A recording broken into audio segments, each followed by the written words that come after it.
یکیتیا خوندوان و جوانین دموکراتی کردستانی روجاوا سرودک تایبت بخوا آماده دکه.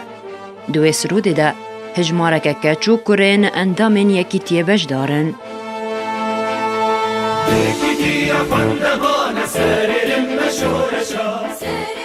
پشتی 3 سالان جدا مزراندنه و ده چارچوبه بردوان بونا کارو خباتین خوش بو جوانان یکیتیا خوندوان و جوانین دموکراتی کردستانی روجاوا سرودکی آماده دکه.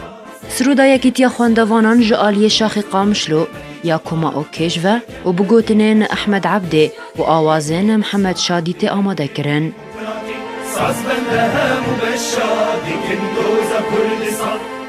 برهف کرنا و سروده یکم جارار خستنک جوانان لسر آستا روجاوای کردستان تپیکانین و ده مکانیزیک ده و بداوی وره.